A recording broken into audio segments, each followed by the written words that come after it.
আজকে আমি ব্রয়লার মুরগি দেখাম। ব্রয়লার মুরগি দেখলে অনেকে নাক ছিটকায়, খেতে চায় না। এভাবে দেখেও একটু গন্ধ লাগবে না, খেতেও লাগবে খুব মজা। প্রথমে গোস্তগুলোর মধ্যে 2 পিস লেবুর রস চিপে দিবেন। তারপর স্বাদ মতো একটু লবণ দিয়ে মাখে রেস্টে রাখতে হবে 20 মিনিট।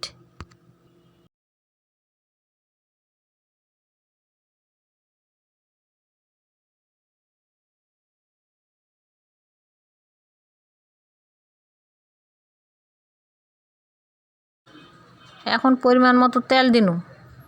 তেল দেওয়ার পর পেঁয়াজ কুচি দিনু পরিমাণ মতো, কাঁচামরিচ কয়েকটা দিনু 4-5টা দিয়ে এখন নাড়া শুরু করনু। এখন দেবো স্বাদ মতো লবণ, স্বাদ মতো মরিচের গুঁড়া, হলুদের গুঁড়া 1 চা চামচ, জিরার গুঁড়া 1 চা চামচ, তারপর ধনিয়ার গুঁড়া 1 চা চামচ সব দিনু। ছোটো এলাচ 3-4টা, বড় এলাচ 2টা, দারচিনি 2টা, তেজপাতা 2টা, লং কয়েকটা সব দিয়ে দিনু। দেওয়ার পর কষা শুরু করলু। আদা দিনু 1 টেবিল চামচ দিয়ে এখন কষমু।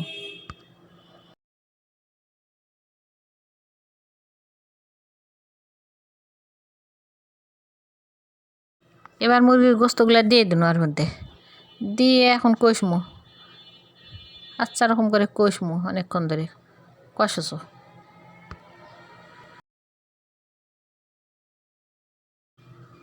মোর শাল বন খেতে পছন্দ করে।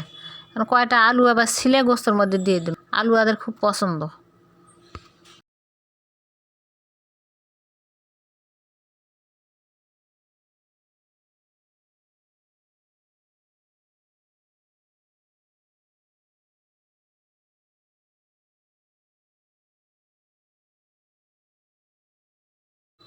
সামান্য একটু আবার পানি দিন, দিয়ে আবার নাড়াচাড়া করছো। নাড়ো, যতই কষামো ততই ভালো। আর ঢাকনা খুলে রান্না করতে হবে, তাহলে গন্ধটা থাকবে না।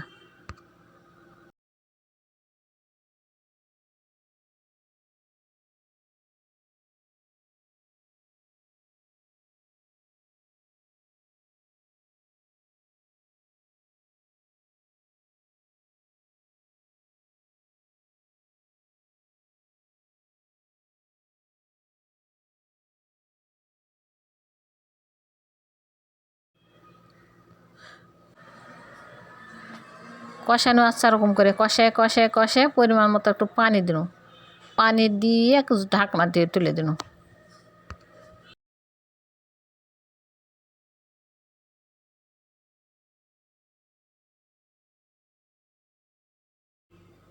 হয়ে গেছে মোর রান্ধন। এভাবে একবার এনে খাইয়ে দেখো, গন্ধ তো থাকবে না, খাইতেও লাগবে খেয়ে সৎ। খাইয়ে দেখো, খাই রে সৎ। মোর এই ব্রয়লার মুরগি রান্ধন যদি তোমাদের ভালো লাগে তাহলে লাইক কমেন্ট শেয়ার করিও। আল্লাহ হাফেজ।